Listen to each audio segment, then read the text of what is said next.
Друзі, вітаю вас на моєму каналі. І сьогодні пропоную рецепт смачного святкового кексу. Називається він гурман. Подати його можна навіть як торт, а приготувати заздалегідь. І від цього він буде тільки смачнішим. Перед вами все те продукты, которые понадобятся, а точное их количество, как всегда, укажу в рецепте, найдете его под видео в описании. Для этого кекса надо приготовить два коржа, ореховый и шоколадный. Но чтобы не взбивать их два раза, вот эти продукты, масло, яйца и сахар, здесь же и ванильный, я взяла сразу на два коржа, а сухие разделила. Для одного понадобится мука с добавлением какао, а для другого мука и орехи. Но орехи надо будет разделить для теста и для глазури. Как это сделать, как это лучше сделать, я покажу позже. Взбиваю сливочное масло, пока без добавления остальных продуктов. Пусть оно станет более пышным, светлым, потом добавлю сахар. И масло и яйца должны быть комнатной температуры. И чтобы оно быстрее взбилось, время от времени зачищаю чашу. Для такого объема его немного, и оно размазывается по стенкам. Я собираю его в кучку. Вот теперь, когда оно стало более пышным, светлым, высыпаю сюда сахар вместе с ванильным. Сахар берите мелкий, чтобы он быстрее растворялся. Если такого нет, то лучше возьмите пудру. И взбиваю недолго, до полного соединения, до однородной кашицы. Тоже начинаю с невысокой скорости, чтобы он не разлетался, и увеличиваю до 4. Вот теперь можно добавлять яйца, только не все сразу, а по одному.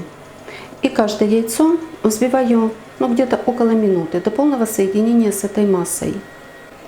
И к концу взбивания вместе с яйцами сахар должен полностью раствориться. Тогда тесто получится более легким и пышным. Когда здесь уже все яйца, снова зачищаю чашу. Обязательно проверяю донышко, чтобы там не осел сахар. И продолжаю взбивать, пока он полностью растворится. Не пугайтесь, что эта масса отсекается. Здесь просто много жидкости, много яиц. И масло не может всю эту влагу в себя взять. Поэтому и отсекается. Для теста это не страшно. Все, масса полностью готова. Теперь ее надо разделить на две равные части. Для этого я взвесила чашу перед взбиванием. Теперь отминусую ее вес и возьму половину массы. И теперь надо подготовить сухие продукты. Первым делом просеиваю орехи. Надо удалить самую мелкую крошку. Я говорила, что часть их пойдет на шоколадную глазурь, а часть в тесто. Вот, посмотрите. Настолько мелкую крошку в глазурь не добавляйте. А в тесте она добавит вкус и аромат. Но из-за этой крошки количество муки не уменьшайте. Она не настолько мелкая, чтобы впитать в себя влагу и загустить тесто. Вот сколько муки надо по рецепту, столько и добавляйте. Здесь было всего 100 грамм орехов, 60 чистой крошки отделяю на глазурь, а 40 пойдет в тесто. Это вместе с мелкой крошкой. Так, муке добавляю разрыхлитель и обязательно просеиваю. Вот комочки разрыхлителя обязательно надо разбить. Орехи берите любые. У меня миндаль, но хорошо подойдут и грецкие. Сюда же добавляю пару щепоток соли, небольших. И все это хорошо перемешиваю до однородности. Долго месить не надо, только увидели, что тесто уже гладкое, без комочков муки, выкладывайте в форму. Форму я покрыла силиконизированным пергаментом. На донышке приклеила размягченным сливочным маслом, чтобы он не ездил во время того, когда я буду растягивать тесто. И выкладываю порциями, чтобы его легче можно было разровнять. При горячей температуре его верх немного выровняется, но оно не растекается до ровного. Вот как вы разровняете, так и будет. А так как коржи в кексе должны быть одинаковые, поэтому постарайтесь сделать его более ровным. То есть по всей площади одинаковой толщины. К этому времени уже нагрелась духовка, температура 180 градусов. Сразу же ставлю выпекать. Первый корж испекся. Выпекался он 20 минут при температуре 180 градусов. Второй уровень духовки снизу, подогрев вверх-вниз без конвекции. На готовность проверяю деревянной шпажкой. На выходе она сухая, значит тесто пропеклось. Корочка совсем не липкая. Я вот придавливаю ладошкой, и видно, что она не прилипает. И под пальцами этот корж пружинит. Сразу же достаю из формы, по краешкам убираю бумагу. Посмотрите, насколько он мягкий. Теперь этот корж надо перевернуть, накрываю второй решеткой, переворачиваю, не сильно сдавливая, и аккуратно снимаю бумагу. Хорошо подпекается донышко, поэтому и выпекала не на среднем уровне, а на уровень ниже. Снова переворачиваю и пока отставляю в сторону, займусь шоколадным коржом. К муке добавляю какао, разрыхлитель и все это немного перемешиваю. Духовку я не выключаю. Форма остывает быстро, и пока я подготовлю тесто, она полностью остынет. А пергамент у меня уже подготовлен. По размеру разрезан по уголочкам, останется только положить, приклеить на масло, и форма полностью готова. Эту массу немного перемешиваю, так как она постояла и там на дне оседают яйца. Какао сильнее загущает тесто, чем мука, поэтому я взяла в сумме немножко меньше, не 170 грамм, а 160, 130 муки и 30 какао-порошка. Сюда же добавляю пару щепоток соли и тоже перемешиваю до однородности. Немного придавливаю, так быстрее замешивается тесто. И все время зачищаю стенки миски. Обязательно прохожусь и по донышку. Все, оно полностью готово. И вот такое вот получается тесто. Однородное как на консистенцию, так и на цвет. Нежное, кексовое, немного плотнее, чем бисквитное. Точно так же выкладываю порциями и растягиваю в пласт одинаковой толщины, как посередине, так и по краешкам. Размеры формы по донышку 20 на 30, высота бортиков 3 см. Пока шоколадный печется, с белого коржа снимаю корочку. Хоть она и не липнет, но без нее тесто лучше пропитается повидлом и легче склеится с другим коржом. Посмотрите, какой пористый корж. И все эти поры заполнятся повидлом, тесто пропитается и станет еще более нежным и влажным. Можно было снять прямо с горячего коржа, но не хотелось, чтобы духовка работала лишнее время, поэтому дала ему немного остыть. А с шоколадного буду снимать прямо с горячего. Испекся и шоколадный корж, тоже выпекался 20 минут. При температуре 180 градусов, второй уровень духовки снизу, подогрев вверх-вниз без конвекции. Также на готовность проверяла деревянной шпажкой. На выходе сухая, значит тесто пропеклось. Корочка не липнет, тесто под пальцем пружинит, корж полностью готов. Вот по шоколадному коржу не очень заметно, когда он колируется, поэтому выпекайте сразу белый. А потом столько же времени пропекайте и шоколадный. Сразу же удаляю корочку, потом переверну, сниму бумагу и тоже оставлю до полного остывания. Коржи полностью остыли. Сейчас я их выровняю со стороны донышка. Форма у меня расширяется кверху, поэтому донышко получается немного меньше, чем верхушка. Обрезаю под линейку все стороны коржа. По белому коржу выравниваю и шоколадный. Здесь уже обойдусь без линейки, а именно по коржу. Вот насколько нежный шоколадный корж. И высота их получается одинаковая. Но потом все это будет видно в разрезе. Разрезаю эти коржи еще на две половины. Все, можно собирать кекс. Смазывать повидлом буду с верхней стороны. Здесь поры более крупные. Аккуратно работайте с коржами, они очень нежные и легко могут переломаться.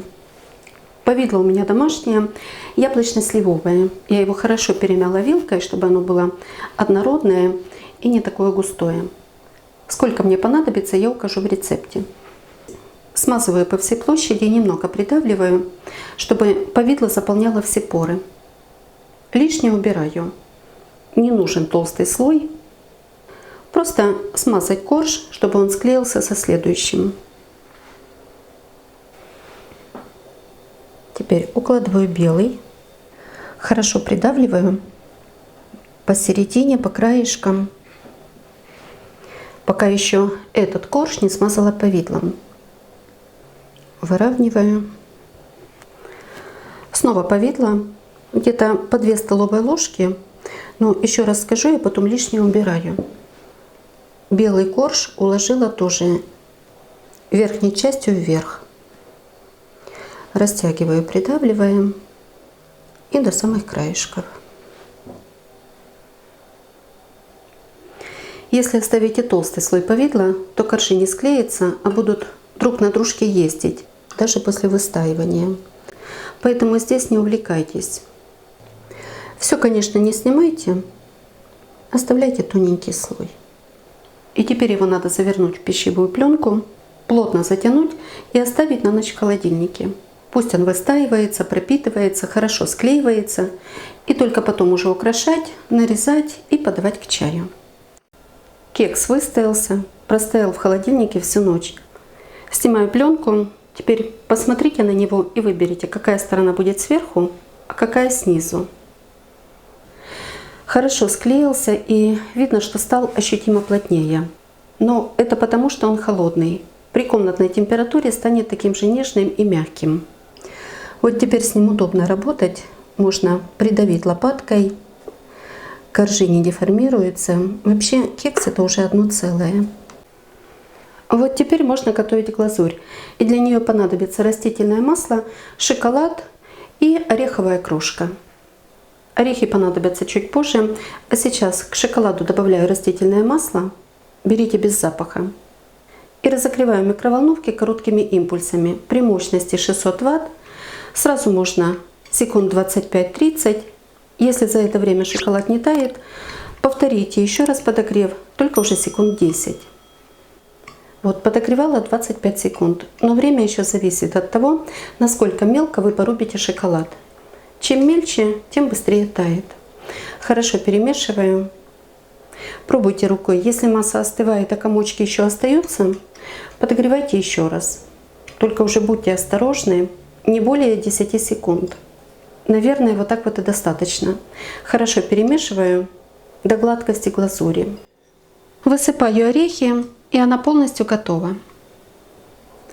Выливаю сразу не все, чуть меньше половины. Разравниваю только сверху. И потом все остальное. Рабочая температура глазури должна быть 31-32 градуса. Но для руки это приятно теплая, чтобы она не быстро стекала. Теперь распределяю так от середины краешком, чтобы она покрывала каждую сторону кекса. Конечно, она немного стекает, для этого я и подкладывала пергамент. Палеткой ее собираю и наношу на кекс. Вот таким вот образом. Покрывайте полностью весь, с ней удобно работать, она не быстро схватывается. Ее легко можно растянуть. Дайте ему немного постоять, и когда шоколад уже не течет, можно убирать пергамент. С одной стороны придерживаю за подложку, а с другой стороны убираю пергамент. И убирайте не спеша, потихоньку, смотрите, течет шоколад или нет. Потом с пергамента этот шоколад сможете собрать. Посмотрите, какая получается красота. Аккуратный, аппетитный. Шоколад уже не стекает. Снова кекс ставлю в холодильник, теперь уже ненадолго. Пока схватится глазурь. А на это понадобится, я думаю, не больше часа. Кекс простоял в холодильнике 1 час. Послушайте, как застыла глазурь. Можно нарезать и подавать к чаю. Также очень вкусно с молоком. Разрезается очень мягко, как глазурь, так и кекс. Просто как масло. Несмотря на то, что он только-только из холодильника. Еще раз повторюсь, кекс получается очень нежный. Тем более он выстоялся. Немного влаги потянул из повидла. Это как раз та выпечка, которая не черствеет, а с каждым днем становится вкуснее. Я вам уже надоела с этим выражением, но действительно, чем дольше он стоит, тем лучше раскрывается его вкус. Давайте отрежу еще кусочек. Это очень вкусно. Кекс получается довольно-таки большой, хватит надолго, но порцию уменьшать не советую. Легко разламывается вилочкой, хорошо сохраняет свою форму. Слои не распадаются, смотрите, как хорошо держатся. И видно, что он очень-очень мягкий. Приготовьте такой кекс, очень надеюсь, что он нам понравится, как детям, так и взрослым. Готовьте с удовольствием, радуйте своих любимых такой вкусной домашньою випічкою і приємного вам чаєпітія. Ну, якщо вам подобаються мої рецепти, діліться ними з друзями, підписуйтесь на канал, залишайте коментарі. Щиро дякую за вподобайки, а спонсорам мого каналу за підтримку та допомогу. І як завжди, бажаю вам всього найкращого.